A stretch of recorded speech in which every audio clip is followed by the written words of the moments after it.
कोरियाई नेता Kim Jong Un ने आज चीनी विदेश मंत्री वांग यी के साथ बैठक में मल्टीपोलर वर्ल्ड यानी बहुस्तरीय विश्व यानी कि निर्माण और चीन के साथ पारंपरिक संबंधों को गहरा करने की घोषणा कर दी है। ये जो कदम है बीजिंग की क्षेत्रीय नीतियों का समर्थन करता है और अमेरिका के बढ़ते प्रभाव को कम करने के लिए क्षेत्रीय गठबंधन को मजबूत करता है। किम जोंग उन ने वन चाइना सिद्धांत के आधार पर ताइवान पर चीन की संप्रभुता और क्षेत्रीय अखंडता का पूर्ण समर्थन कर दिया। बहुध्रुवीय विश्व एक बड़ी सोच है और उत्तर कोरिया और चीन का इस पर एक मत साफ तौर पर अमेरिका के लिए बड़ा झटका है, यानी कि अमेरिका की दादागिरी अब किसी भी रूप में नहीं चलने देने की कोशिश है। चीनी विदेश मंत्री वांग यी और किम की मुलाकात के बाद बहुध्रुवीय विश्व की सोच यानी कि यह कदम यूनिपोलर या यूं कहे कि एक ध्रुवीय विश्व व्यवस्था को खत्म करने और चीन रूस के साथ मिलकर एक नया वैचारिक समूह बनाने के उत्तर कोरियाई प्रयासों का हिस्सा है।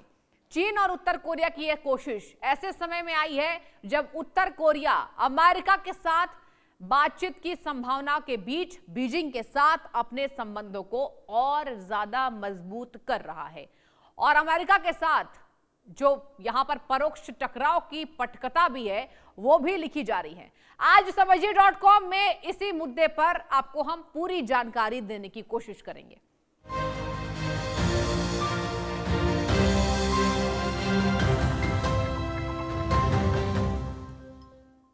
और चलिए बहुध्रुवी दुनिया क्या है इसको आपको समझाने की मैं पूरी कोशिश करूंगी। क्या है ये बहुध्रुवी दुनिया? एक वैश्विक व्यवस्था है। इसमें ताकत एक ही देश के पास नहीं होती है, ताकत कई बड़े देशों या शक्ति केंद्रों में बटी होती है। मतलब कोई एक सुपर पावर नहीं होगा, कई देश मिलकर दुनिया की दिशा तय करते हैं।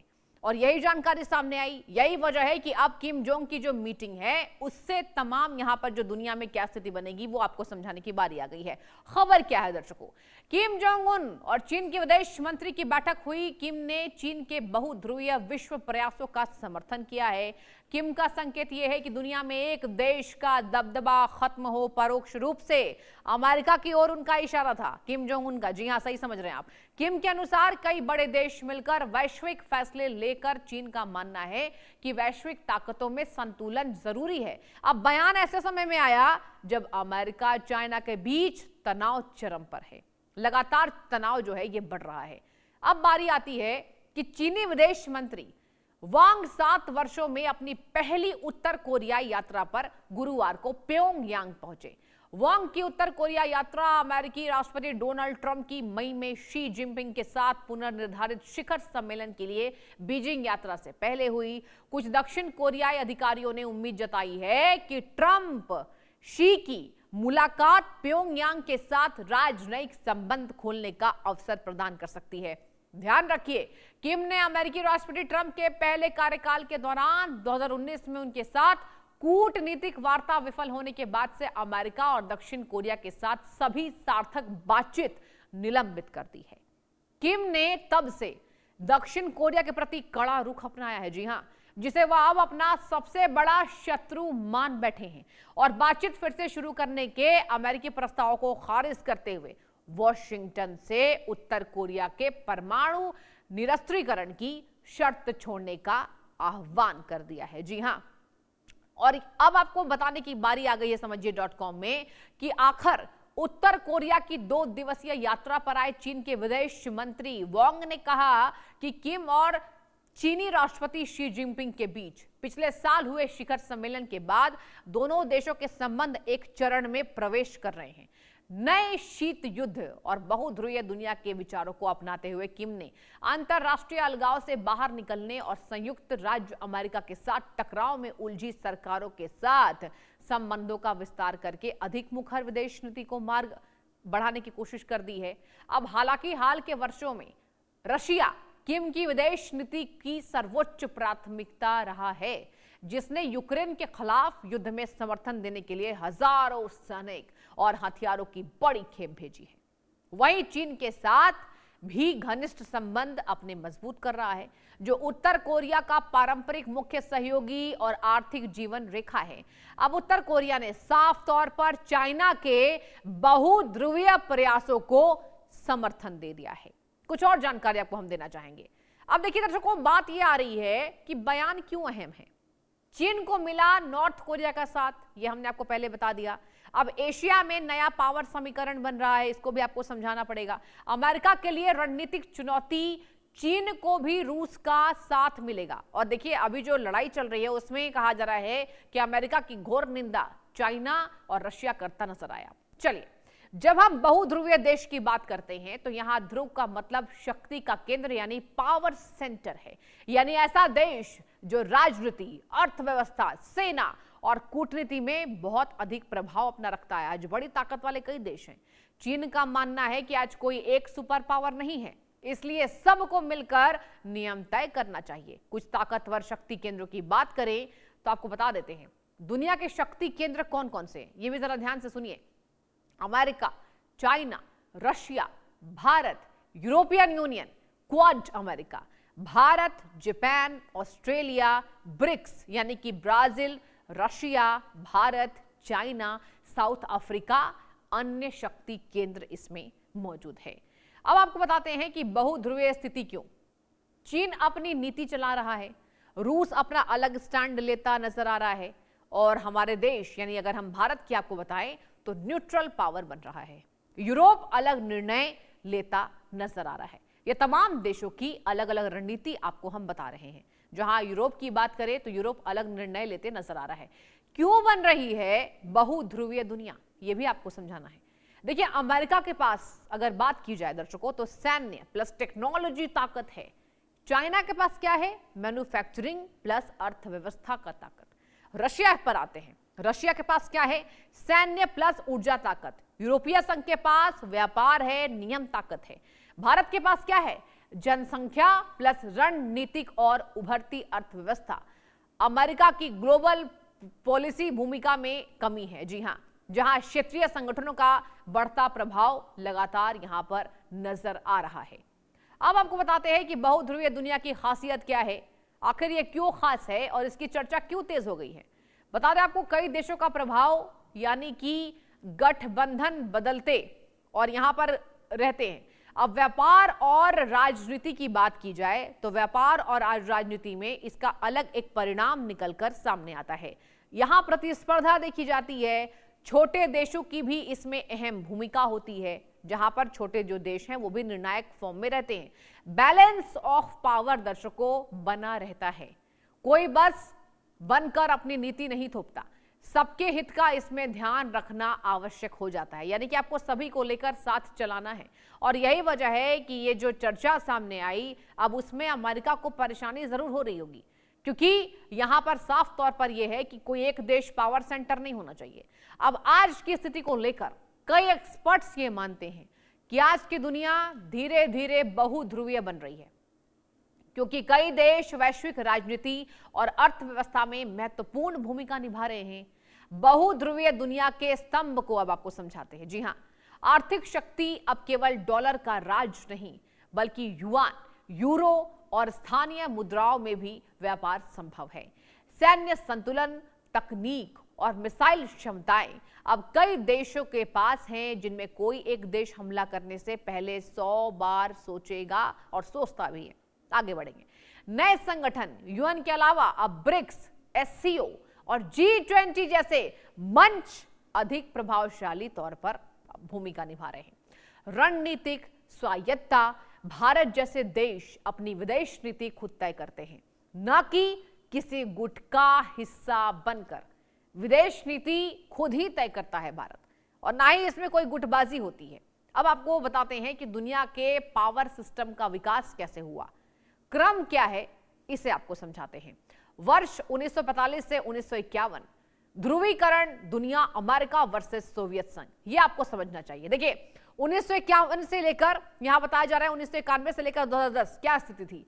एक ध्रुवीय दुनिया, अमेरिका का दबदबा यानी वर्चस्व बरकरार रहा। 2010 से अब तक बहुध्रुवीय दुनिया में कई ताकतें विकसित हुई, यानी कि उभर कर सामने आई, और यही वजह है कि बहुध्रुवीय दुनिया की ताकत आपको समझा रहे हैं। अब बता दें आपको, बहुध्रुवीय दुनिया का उदय अमेरिका के लिए एक बड़ी रणनीतिक और आर्थिक चुनौती है। दशकों तक इकलौती महाशक्ति रहने के बाद शक्ति का अन्य केंद्रों में बंटना अमेरिका को नुकसान पैदा कर सकता है। अमेरिका को प्रमुख नुकसान क्या क्या है, इसे भी सुनिए। अभी डॉलर वैश्विक व्यापार और रिजर्व करेंसी का आधार, डॉलर के प्रभुत्व का अंत हो जाएगा। अब चाइना, रशिया और भारत जैसे देशों का स्थानीय मुद्राओं में व्यापार जो है वो डॉलर की मांग कम होने से यूएस को भारी भरकम विदेशी कर्ज को मैनेज करना मुश्किल हो जाएगा। अमेरिका का अपनी अर्थव्यवस्था को स्थिर रखना मुश्किल होता जा रहा है। प्रतिबंधों यानी कि सैंक्शन की शक्ति कम होगी, सेक्शन की जो शक्ति है वो भी कम होगी। अमेरिका अपनी बात मनवाने के लिए दूसरे देशों पर आर्थिक प्रतिबंध लगाता है, जैसा कि आप देख रहे हैं उसने ईरान पर भी लगाया। एक ध्रुवीय दुनिया में प्रभावी है क्योंकि विकल्प नहीं थे।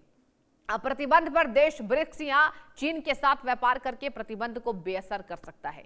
अब दुनिया के फैसले केवल वॉशिंगटन डीसी में नहीं लिए जाते। ग्लोबल साउथ के देश अपनी शर्तों पर सौदेबाजी करते नजर आ रहे हैं, यानी कि ग्लोबल साउथ के जो देश हैं उनकी भी जो महत्वपूर्ण निर्णायक भूमिका है उसको आपको बता रहे हैं। अमेरिका को अन्य नुकसान भी है, जैसे देखिए क्या, उसके सैन्य वर्चस्व को सीधी चुनौती मिल रही है। आप देख रहे हैं अमेरिका का रक्षा बजट दुनिया में सबसे ज्यादा है, लेकिन अब उसे दक्षिण चीन सागर में चीन से और पूर्वी यूरोप में रूस से कड़ी टक्कर मिल रही है, टफ फाइट। कई मोर्चों पर एक साथ अपनी सैन्य मौजूदगी बनाए रखना अमेरिका के लिए आर्थिक रूप से थका देने वाला साबित हो सकता है। भविष्य की तकनीक जैसे एआई, सेमीकंडक्टर और ग्रीन एनर्जी के लिए आवश्यक क्रिटिकल मिनरल्स पर अब अमेरिका का एक अधिकार नहीं है। अब चाइना और अन्य देश इन सप्लाई चेन्स पर हावी हो रहे हैं, जिससे अमेरिका की तकनीकी बढ़त को खतरा है। अमेरिका के लिए सबसे बड़ा नुकसान उसकी वीटो पावर का जाना है। इसको भी जरा ध्यान से सुनिए। अब तक वैश्विक मंच पर एकमात्र अंपायर नहीं रह गया अमेरिका, बल्कि उसे अब एक खिलाड़ी की तरह दूसरे के साथ तालमेल बिठाकर चलना पड़ रहा है। और अब देखिए इस युद्ध में अमेरिका की खूब यहां पर जगहसाई हो रही है। अमेरिकी जनता खुद डोनाल्ड ट्रंप के सपोर्ट में नहीं है और यही वजह है कि वर्चस्व जो है दर्शकों वो धीरे धीरे नीचे आता नजर आ रहा है। कुछ और जानकारी आपको समझिए.com के द्वारा हम देना चाहेंगे। देखिए बहुध्रुवीय दुनिया के कई खतरे भी हैं। सबसे बड़ा नुकसान क्या है? अराजकता इससे फैलती है। जी हाँ, नुकसान भी है, जहां प्रसिद्ध राजनीतिक विशेषज्ञ जॉन मीयरशाइमर का यह मानना है कि बहुध्रुवीय व्यवस्था सबसे खतरनाक होती है क्योंकि इसमें गलत फहमी की गुंजाइश सबसे अधिक होती है, जो किसी भी समय तीसरे विश्व युद्ध की चिंगारी बन सकती है। आइए कुछ खतरों को आपको समझाते हैं। सबसे पहली बात, बहुध्रुवीय दुनिया के बड़े खतरे क्या हैं? वैश्विक अस्थिरता और युद्ध की अधिक संभावना।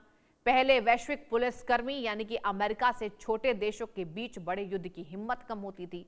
अब महाशक्तियां प्रभाव को बढ़ाने के लिए आपस में टकरा सकती हैं, जैसे रशिया यूक्रेन युद्ध और मध्य पूर्व के तनाव को रोकना वैश्विक संस्थाओं के लिए कठिन हुआ है क्योंकि अलग अलग महाशक्तियां गुटों का समर्थन करती नजर आ रही है। वैश्विक संस्थाओं का पतन जैसे यूएन, डब्ल्यूटीओ, डब्ल्यूएचओ का यह पतन है। हर ध्रुव जैसे अमेरिका, चाइना, रशिया का अपने स्वार्थ के लिए वीटो का इस्तेमाल करना, यह नुकसान आपको हम समझा रहे हैं। जलवायु परिवर्तन, महामारी या आतंकवाद जैसे मुद्दों पर ठोस कार्रवाई मुश्किल होती रही है। हथियारों पर नियंत्रण नहीं, एआई हथियार है, हाइपरसोनिक मिसाइलें बनाने की होड़ है। आप देखिए हाइपरसोनिक मिसाइलों की तो खूब चर्चा अमेरिका ईरान युद्ध में हुई।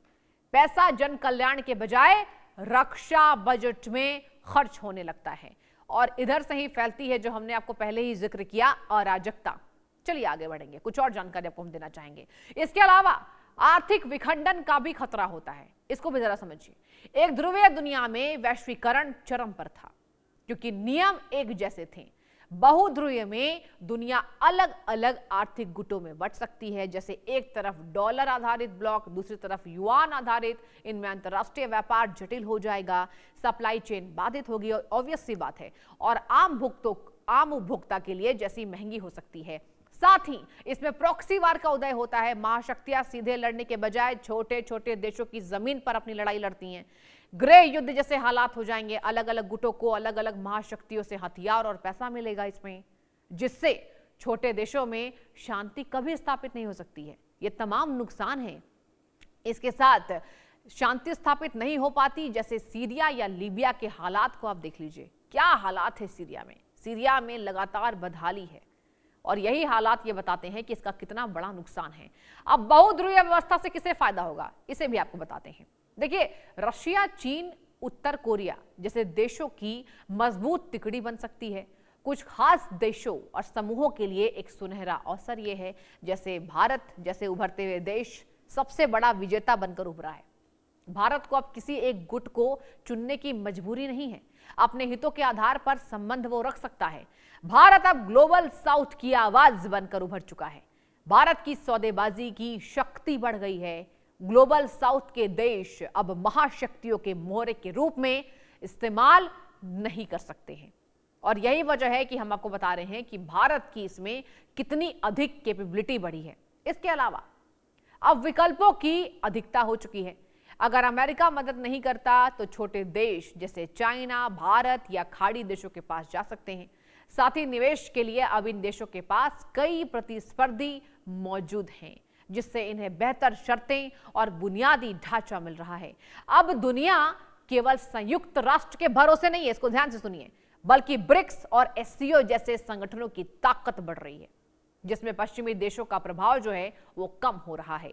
ASEAN यानी कि एशियन और अफ्रीकी संघ जैसे संगठन अब अपने क्षेत्र के फैसले खुद लेने में सक्षम है, केपेबल है। जब व्यापार कई देशों के बीच बढ़ता है तो किसी एक देश जैसे चीन पर निर्भरता कम होती है। इससे लंबे समय में प्रतिस्पर्धा बढ़ती है और कीमतें स्थिर हो सकती हैं। तकनीकी लोकतंत्रीकरण की बात करें तो अब तकनीक केवल सिलिकॉन वैली तक सीमित नहीं है, बल्कि भारत, इजराइल और दक्षिण कोरिया जैसे देश भी नवाचार के केंद्र बन चुके हैं। तो ये उभर रही हैं ताकतें, ये जो शक्तियां हैं वो बढ़ रही हैं और यही वजह है कि इससे खतरा केवल एक देश को है, जो अपने आप को महाशक्ति समझता है, वो है अमेरिका। अब चलिए आपको बताने की बारी आ गई है कि किम और चीन का प्लान क्या है, जो हम चर्चा आज कर रहे हैं। देखिए, सिर्फ नारा नहीं, दोनों का पूरा रणनीतिक प्लान तैयार है। अमेरिका के डोमिनेंस को चुनौती देने का मेगा प्लान तैयार हो चुका है। अमेरिका की वैश्विक राजनीति, व्यापार में प्रभाव को कम करना, अंतर्राष्ट्रीय मंचों पर अमेरिका की नीतियों का विरोध, अमेरिका विरोधी ब्लॉक को मजबूत करना, ब्रिक्स जैसे समूहों को मजबूत करना, डॉलर पर निर्भरता कम करना, डिपेंडेंसी कम करना होगा। चीन अपनी करेंसी युआन को मजबूत करना चाहता है। अमेरिका और उसके सहयोगियों को संतुलित करना, जैसे जापान, दक्षिण कोरिया पर लगाम लगाना। UN, G20 जैसे प्लेटफॉर्म्स पर बैलेंस ऑफ पावर की मांग जो है वो भी बढ़ गई है। जी हां, और यही वजह है कि अब ये जो मीटिंग हुई है उसको अहम नजरिए से देखा जा रहा है। अब आपको अमेरिका के दूर विरोधी और अमेरिका की ताकत बताते हैं। दरअसल चाइना, रशिया, उत्तर कोरिया की आर्थिक ताकत मिलाकर भी अमेरिका के बराबर नहीं होते हैं। यही इन तीनों की चिंता का विषय है। अमेरिका का डॉलर का ग्लोबल कंट्रोल है, यह टेक्नोलॉजी लीडर है, मजबूत सर्विस सेक्टर है, लेकिन चाइना मैन्युफैक्चरिंग में सुपर पावर है। रूस के पास क्या है? तेल और गैस का भंडार है। परमाणु मामले में या हथियार मामले में चाइना, रूस, कोरिया मिलकर विध्वंसक बन सकते हैं। जी हां, रूस के पास अमेरिका से ज्यादा परमाणु हथियार है। जी हां, इसके साथ रूस के 5500, अमेरिका के पास 5200, चीन के पास 400 से ज्यादा, जबकि कोरिया के पास 30 से 50 हैं। अब एयर पावर में अमेरिका सबसे ताकतवर है।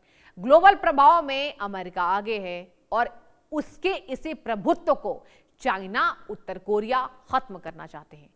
निष्कर्ष यह है दर्शकों कि अमेरिका अभी भी सबसे ताकतवर है, इसे कोई डिनाई नहीं कर सकता है, सबसे ताकतवर है, सुपर पावर है। लेकिन चाइना, रशिया और उत्तर कोरिया मिलकर उसे कड़ी टक्कर दे सकते हैं, चुनौती दे सकते हैं। मतलब अब अमेरिका के लिए अकेले खेल जीतना आसान नहीं है। आम शब्दों में यह कहें तो अब जो तैयारी है वो अमेरिका के पतन को लेकर ये तमाम देश बनाते नजर आ रहे हैं। बहुत पहले यानी राजाओं के समय में दुनिया बहुध्रुवी थी, क्योंकि आज की तरह ही पुराने समय में भी दुनिया एक ही ताकत के नियंत्रण में रहती नजर आती थी।